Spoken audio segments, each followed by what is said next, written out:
All right. Hi, everybody. Thanks for joining us. And welcome to today's webinar. I'm Corey Still from Corero Network Security, and I'm really thankful for all of you joining us today. We're here to discuss something that I found keeps many carrier executives and operations people up at night. That's the hidden costs and operational challenges of DDoS attacks. These are some of them are obvious, some of them not so obvious, and so we'll cover those today. I'm really excited to be joined by Bruce Van Nys from Akamai product marketing team, and we've been working together on our partnership that brings together Corero's on-premise DDoS technology with Akamai's global reach and carrier relationships. So Bruce, thanks for joining me today. Yeah, hey, thanks for having me, Corey. I'm excited to talk about this. It's timely because we continue to see a very dynamic DDoS landscape.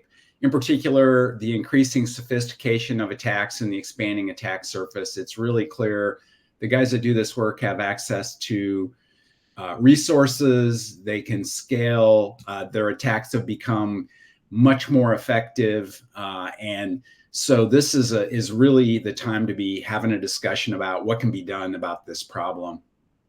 Yeah, completely agree. And I think this is going to be a fun talk and a slightly different take on something that we all know, we all live with, but might not realize it, right? So before we dive in, let me set expectations for everyone on the call. It's going to be conversational. It's going to be practical. It's not going to be death by a PowerPoint kind of thing today. I'm just going to walk through some real world scenarios that I've seen resonate with carriers globally. From tier ones all the way down to tier twos and tier three providers. I just got back from a 3-week tour of the carrier teams across Europe and the Middle East, and working with the Akamai sales teams. I want to share some of what we're learning. So with that, let's jump in. So just to start with, just a little bit of a background. I came to Corero from Bell Canada, in which I ran the security business for Bell Canada. And I keep seeing the same patterns repeat themselves from what I saw within Bell Canada with other carriers around the world, right? Carriers were investing heavily in DDoS protection. They all have kind of some solutions, these legacy solutions that are in place, and this is globally. It's not focused on one region. But these legacy solutions are built really more for network management purposes than it is for attack detection and mitigation. And they're still experiencing significant operational pain points that's being addressed, right? So over the last few months, like I said, I've been meeting with carriers around the world, and it's become really clear that most carriers don't even realize the full scope of the costs that they're incurring from DDoS attacks. So Bruce, like you've seen this from Akamai side too, right? We're not like when you're talking to carrier customers. Yeah, the discussions are very similar. We just hear a lot of frustration from prospects about their current solutions. More than anything, they're seeing that today's sophisticated attacks can breach their defenses too easily, and so it creates this unpredictable exposure. At times they just don't really know where they stand. And as you mentioned, there's starting to be some awareness of all the hidden costs that really aren't being tracked as DDoS related. There's a lot of activity surrounding DDoS that just doesn't get categorized that way. It gets lumped into operational overhead. So that's another area where we're seeing a lot more awareness that they need to kind of rethink how they look at the DDoS world and what it really means to them as a business. Yeah, right. And like everyone thinks about bandwidth costs and maybe scrubbing center fees. Like those are the things that pop into all of our heads when we manage our networks. But there are massive hidden costs, right, in terms of network operations, customer support, and operational efficiencies. The carriers are just not tracking, or as you correctly pointed out, even attributed to DDoS, right? So I've developed this framework that breaks it down into 4 specific challenges, right? There's volumetric traffic at the edge. There's what are you going to do with this attack traffic that's already in the network, originating and ending within the network? And then there's the network efficiency and routing issues that come with some of these particular challenges of attack traffic. And then there's a customer premise impact, which may seem like it's outside of a carrier scope unless they have a managed service or some other product that they deliver on premise, but it's really not. It actually has impacts, on costs that are not really categorized in from a security perspective, right? And so, Bruce, like Akamai really comes into play here, right? I mean, together we address all the challenges, including use cases where they need an on-premise solution. Yeah, that's correct. I mean, there's certainly a lot of awareness of Akamai in the DDoS world in particular. We have tremendous visibility given our presence and leadership technologically. We have strong relationships across the entire ISP community. It goes all the way back to the very origins of Akamai. We have a leading cloud-based solution and a really powerful process that we employ for understanding and managing DDoS activity when we engage with a customer. So when someone says, the issue that we've had is when someone says, I need gear deployed physically in my network, that's where Corero comes in. It just fills this notch that is something that we encounter, and now we have a great solution together. Yeah, exactly. Whether it's enterprise, whether it's carriers looking to solidify their actual network as stuff is coming into their network. So let's dive in then. So the first challenge is volumetric traffic at the edge, right? And so this is obviously the most intuitive to understand, right? And this is the volumetric traffic coming into your network from outside the bigger broad internet, and the large scale attacks that threaten to overwhelm or your edge infrastructure or overcome the protections that you have already in place, right?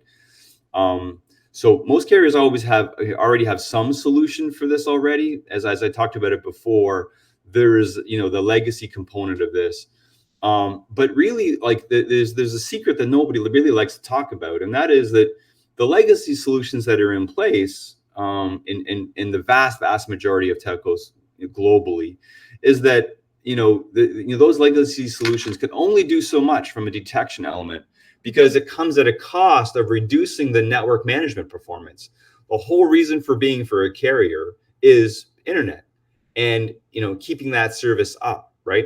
And so the way that they use their existing solution is the network management piece, like which node traffic is being routed to, and so on. And inside the network, how do I manage that efficiently to make sure that I address my quality of service or my SLA requirements that I'm giving customers. So that's one frustration, because they can only do so much, right? And then plus pricing keeps on going up. So attacks are still flowing through. They're missing things. It's getting more and more expensive. So carriers are frustrated. I'm hearing this story all over the globe, right? Bruce, are you hearing something similar on your side? Yeah, it really is the same story. Service providers are just frustrated. The attackers innovate. It's like the whole tech industry. They too innovate. And so they're always doing work to figure out how they can evade what's in place. So for the customer, for the service providers trying to protect their network, they're still paying a vendor, but they're just seeing that the protection is less effective. And that's where the Prolexic on-prem solution has really made so much sense for us. We needed something on premise we could offer to providers that actually delivers, coupled with our longevity and experience in the market. And again, the process that we bring to bear to address this DDoS issue, it's really a good proposition. It's played well. Yeah, right. And the key differentiator here is performance, right? We're talking about sub-second detection and mitigation, stopping attacks before they even enter the network fabric, not minutes, not even seconds, plural, sub-second response. That's absolutely critical when you're dealing with these modern, sophisticated attacks that overwhelm a carrier's infrastructure, right? And deploying this technology inline, protection at the edge, we're catching and stopping attacks immediately, right? And so, Bruce, obviously the Akamai brand obviously opens doors for us with carriers, but how do you position this? Well, the way we talk about it is part of a complete protection story. So we have leading cloud-based services. There are several deployment options. Now with Prolexic on-prem, we can offer comprehensive on-premise protection. So, we see a world where some customers want cloud, someone on-prem, and we're also seeing cases where they want a hybrid solution. So, we really have a very full slate of capabilities that we can bring to bear. For Corero, the presence that we have and the relationships that we have means that we can get in front of providers across the board, really, all from the largest down to the smaller ones out there regionally who need this, but they may not have known about Corero previously. So it's just a really efficient way to get out in the market. Yeah, I mean, maybe I'm biased, but I think it's a perfect partnership, right? Your cloud technology, brand, and relationships complement our technology and our on-premise deployment capability, right? So, all right, so that's challenge number one, right? That's edge protection, right? But here's where it gets interesting, and it's a little bit more nebulous. It's not quite so intuitive, right? Challenge number two is attack traffic that originates from within the network. So, within a carrier's network, right? And so you might be thinking, well, wait, why does this internal traffic matter, right? Because it actually creates network congestion and efficiency problems that impact every customer sharing the infrastructure, right? And so it's really, really important that you deal with this traffic. And if you have the legacy solutions that many carriers do, again, that's at the edge, you're being able to see the attack traffic that's coming in, right? And if you augment that, you can protect it. But what you can't see is anything that starts and ends within the core fabric of your network, right? So if that's all you see is just the stuff coming in, you're missing all of the attack traffic, that's originating and ending within your network. So in a large scale DDoS attack, right, there's very, very good chance that you're going to have, infected sources within your own network too, right? So what happens in a large scale, event, right? Well, nodes start failing. You're going to have congestion issues. There's going to be, alerts going up that the network operations, people have to deal with, right? They need to start investigating. Is it a hardware issue? Is it a routing problem? Is there a fiber cut somewhere, right? And really, here's the thing, right? Oftentimes, these network engineers that are deployed, that are deployed to deal with these sort of tickets, right, or incidents, they aren't equipped to identify that it's actually a DDoS attack, right? They're network people, not security people, right? And so the teams are often disjointed. They don't necessarily, talk to one another in an integrated fashion. So delays happen. And what does that mean? That means quality of service suffers and SLAs kind of, are impacted, right? And so, having said that, Bruce, what does that exactly look like from a cost perspective? Yeah, the numbers are real. Take out the pen and paper, and you just start to tally. You've got engineer hours, there's cross-team coordination, there's emergency response. These may not happen 9 to 5. In fact, often they don't. So you get that call in the middle of the night that you never want to get. There's overtime. And what I said earlier is something we heard pretty frequently. This all just gets sort of lumped into operational overhead. So the costs don't necessarily get pulled out as DDoS-related expenses. Excuse me. But when you add it all up, the troubleshooting time, the degraded customer experiences, and then SLA violations, it can be a noticeable number. Yeah, absolutely, right. And that's where the deployment flexibility of Prolexic on-prem becomes critical, right? We're just not talking about edge protection. We're talking about positioning the technology within the network fabric as well, right? Now, so that we can detect and mitigate attacks before these, they cause these cascading failures or these cascading incidents, right? It's a defense in depth strategy, right? It's a distributed defense strategy.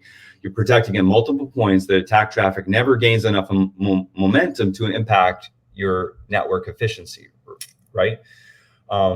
That's not something that Akamai could deliver before our partnership, right? Yeah, it isn't. And actually, let me go back to something. You talked about traffic being sourced within the network, and that's something that's becoming increasingly common. If you follow what's going on out in the world, you'll see that the hackers are figuring out ways to compromise household devices, for example, and they can generate substantial traffic. So basically, they have these little armies of stuff out there around the world. It can be anywhere that can generate this traffic. So this notion that you may not see this traffic is actually really quickly starting not to be the case. If you start to look, you'll probably see this kind of activity. This is how they operate today. So that's why, we've discovered it's really valuable to have several options, to have cloud, to have on-prem, to have this hybrid in those cases where we need it. But most importantly, if this is traffic that's sourced inside the network, it's kind of handy to just stop it there versus have it transit your network and then go out into the big bad world. Yeah, absolutely, right. And that brings us to challenge number 3, right? And we sort of already alluded to it, but this is all around the network efficiency, network saturation within the network, and then the routing impact that happens, right? And so when you have attack traffic within the network causing bottlenecks, right? Either through attack traffic that you're unbeknownst to you letting into the core fabric of your network, or attack traffic that's originating within the core fabric of yourself, then these bottlenecks are gonna have to be compensated in some manner, right? You're gonna have to do routing changes. You're gonna have network outages. You're gonna have impacts, right? So what does all this mean for your business, right? Well, added latency, number one, right? This is going to kill the customer experience, right? Especially for time-sensitive applications, right? You got VoIP, you got video conferencing, you got gaming, you got any particular AI, instances that you're supporting in terms of providing connectivity into AI data centers or whatever, right? And this just add, every time you add, routing adjustments and potentially constant routing adjustments, you add complexity, right? And you create potential for errors, right? And added delay, right? And this is what I've been calling the little carrier seeker that nobody wants to talk about, right? This is sort of a thing that network engineers won't even really realize that it's being caused by DDoS attacks, right? And Bruce, you've been on some of these calls with me with carriers. Like, what's the reaction when we bring this up? Yeah, it pretty commonly what we see is you look around the room and you see the expression on people's faces kind of change, and there's just this acknowledgement that comes out. The security team at the edge thinks everything's fine, their dashboards look good, but the network team is highly stressed. They're trying to figure out why performance is degraded in certain parts of their network, maybe at certain times. So we've been through this a lot, and I talked about the process that we have. These are the kind of signals that we have that we can look at and figure out, okay, what do we need to do here? What is the best solution? We have a really nice way to engage and methodically address the issues and walk through and define what's the right approach to address this. And we have the full slate now to do that. Yeah, exactly. And when I presented this framework to many carriers across Europe and the Middle East, as soon as I start talking about it, inherently they start nodding, because they get it when you say it, but then it's like, well, how do I've never really quantified that before. Our teams don't really work like that, right? And so as you pointed out, like from a network perspective at the edge, everything's fine, but chaos could be reigning inside your network, right? And so unless you have this understanding and the ability to see it and do something about it, you're constantly going to fall over yourself, right? You need the visibility and the mitigation capability throughout the network fabric, right? You need to be able to see and stop this attack traffic wherever it appears, at the edge, internal, like whatever, right? And so, like, how does this fit into the overall Akamai carrier story, Bruce? So obviously this is a massive market.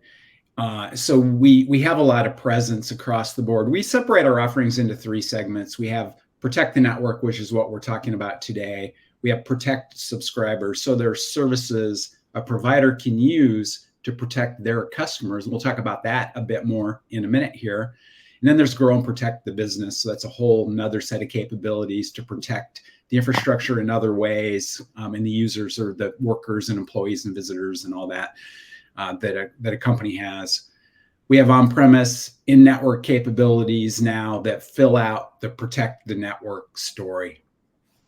Yeah, and that's the comprehensive story is what carriers need, right? It's not just point solutions, but a partner ecosystem that addresses the full spectrum of challenges, like I said, right? All right, challenge number 4.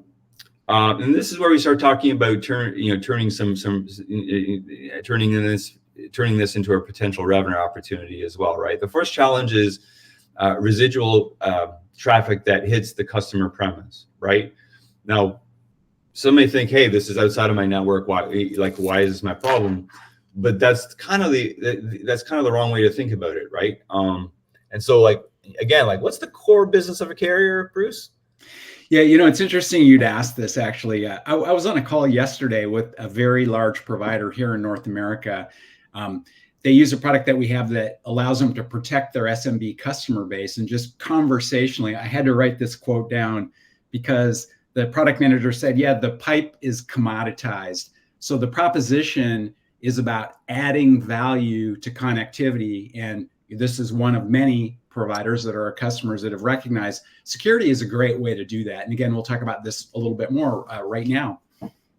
Yeah, absolutely. And the other impact that kind of goes unnoticed when we talk about residual traffic getting to the customer is that what ends up happening is that from a customer perspective, all they see is their internet not working, right? So what are they going to do, right? They're going to call their internet help desk and go, hey, something wrong with my internet, right?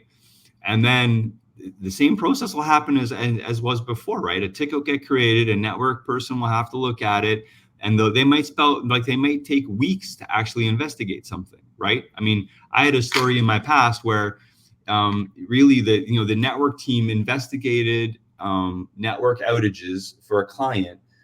It took 2 weeks before they came to me, and within seconds, I'm like, that's a DDoS attack, and within a day, we made it all go away. And it basically, that's real cost to a carrier to have all of that time and effort, not only from the initial call from a help desk, that's another cost, but all that network engineering time, right, can be really, really significant, right? And so, that is really, truly where, the revenue opportunity, comes in, right? And it's really about how we then help the carriers not only protect themselves but their customers, right? And so this really is where it comes in, right, Bruce? Yeah, there's just no question. There's this revenue potential that exists, but the other important things, and back to the discussion I had yesterday, is differentiation and retention. You need to demonstrate to that customer your commitment, and it's a commitment at multiple layers. You sell them the connectivity, of course, that's the core, and then you layer on these security services to protect that connection and to protect their business. And that's one of the key things that drives retention. There's a layered relationship, and it's more than just the connectivity that is being offered. It's really a very complete package that ensures that customer's business is protected too. Yeah, and if we think about that as a carrier, when you start to deploy really truly effective and powerful service availability protection within your network, edge, inside the network, and even on premise, right, on customer premise, right, you have this ability to turn all of these investments into revenue opportunities, right? You can create tiered business offerings, as an example, in terms of basic volumetric protection coming in from outside the network as your bronze tier, right? Your gold tier could be, adding in that, what's happening within the network, right? And you can do a much more, detailed scrub at that layer, right? And then the premium would be all of that plus maybe an on-premise deployment, right? So now you're actually creating, increased ROI by leveraging what you've actually, invested in and turn it into services, right, that we can do from our customers, right? And that was a gap in your carrier portfolio, right, Bruce? Yeah, exactly. We've had other ways subscribers can grow the business. There's DNS-based protections for residential and SMB customers, like I mentioned a minute ago. And we're doing well there. DDoS defense as a service for mid-market and enterprise customers is a new opportunity. So it's something else we bring to the table. We can help providers build complete service offerings from residential all the way up through enterprise when Corero is added to the mix. Yeah, and then this transforms the entire business case. I mean, doesn't it, right? I mean, instead of just spending money to protect your network, you're building that into a new revenue stream, right? The same infrastructure investment serves double duty, right? So with that, let's talk a little bit about ROI, right? I mean, I'm sure at this point it's top of mind for everybody on the call, right? And really the business case has multiple layers, right? So first layer is cost avoidance. The first, you're avoiding, reducing costs, incurring. There's expensive legacy solutions. There's operational costs from all this cross-team troubleshooting we talked about, right? We talked about the network efficiency impacts, and engineering time spent on routing adjustments and monitoring and all of that. And then there's a customer service overhead from just handling all the attack-related, complaints and all of that, right? And Bruce, like you mentioned earlier, carriers often don't even realize how much they're spending here. Yeah, we sort of went through that picture and where all those expenses are, and just the lack of recognition of the fact that there are real dollars that flow when these things happen. And it's worth taking the time, make a small investment, and just tabulate what those dollars are. It's pretty eye-opening, and I think it makes it a lot easier to justify making the right investments to ensure these problems don't exist in the first place. So you pay a little up front and you get a long-term benefit that pays off in terms of reduced costs across the board, like we've been talking about. Yeah, exactly. And oftentimes just those operational savings alone would justify the investment, even if you did nothing else with it, right? But yeah, we still have two layers of elements here that may help, right? And that is, there's the next one, like the next layer is network performance, right? So you've got the network performance improvements around reduced latency across your network. You have improved customer experience and satisfaction scores because they have less impact, like in terms of the latency or nodes being down or whatever. You have fewer emergency routing changes and fire drills within your operations team, and there's just decreased infrastructure strain. So this increases your capacity. So that might actually reduce your expansion requirements over time, right? So there's a lot here, right? And better customer experience means better retention, right? There's better NPS scores, fewer support calls, and that always affect, impacts your bottom line, right?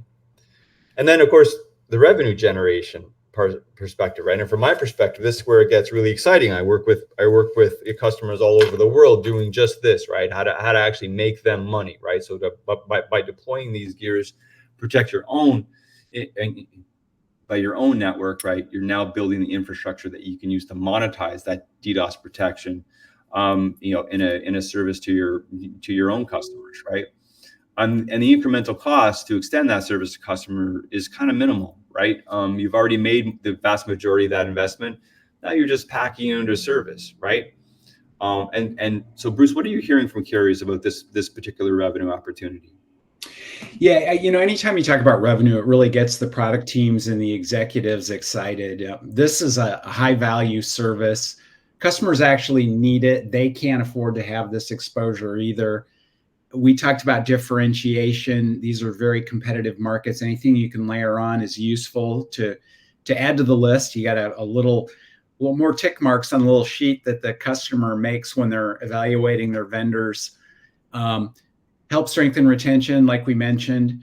And this just fits naturally into existing sales conversations that they have. We also engage very heavily with our customers on the marketing side, and it's such a natural fit to reliable service, to secure and reliable service. It just flows. So that's another nice thing about it. You don't need a big seg to get into this world and say, oh, well, we have this too. It all fits together. Yeah, for sure. And here's what's kind of important about all of that, right? You can start monetizing this almost immediately, right? You don't have to wait until you solve all four of these challenges across your network. You can start with the bronze tier protection services while you're building out with these more comprehensive offerings, right? Get revenue flowing quickly while you continue to expand and improve, right? It is not an all or nothing proposition, right? It does not have to be overwhelming, right? So, all right, let me bring this home for everybody on the call then. I know we're getting close to time, right? So we've covered the four critical challenges that carriers face with DDoS attacks. We talked about volumetric attack traffic at the edge. We talked about attack traffic within the network. We talked about network saturation and efficiency issues and the resulting routing impacts. And then the customer premise effects of all of that network traffic, right? We've talked about the hidden operational costs that most tier 2 and tier 3 providers for sure, and even lots of tier 1s aren't tracking. And these costs can be substantial when you actually add them up across your engineering time, your customer service, your network operations, et cetera, right? We discussed about how Prolexic on-premise, powered by Corero, addresses all of these challenges through flexible deployment at the edge, within the network fabric, wherever protection is really needed, right? And we've also explored how to turn this into a revenue-generating opportunity through DDoS service offerings that really can transform this from a cost center to a profit center, right? So, saying all that, Bruce, what should folks do if they want to learn more? Yeah, we'd love to continue these conversations on a one-on-one basis. Our teams will be following up with additional resources, and we'll schedule meetings to explore how take this to the next level, explore how this applies to your specific network architecture, engage that process I talked about, and what it can mean to your business model. So if you're thinking, wait, we have some of these problems, we should talk, because I think we can have a really productive discussion. Yeah, absolutely. And I'll just add, I've presented this framework many times. I've been using this framework for better part of a decade now in some form or another. And these are real operational challenges, right, that carriers are dealing with every day, whether they realize it or not, you know. So if anything we've talked about today, for those on the call, if you recognize your own operations in these scenarios, then let's have a conversation. So Bruce, thank you for joining me today. Yeah, thanks for having me, Corey. This was great. And thank you all for joining us. And we'll be in touch with follow-up materials. And so have a great rest of your day, everyone.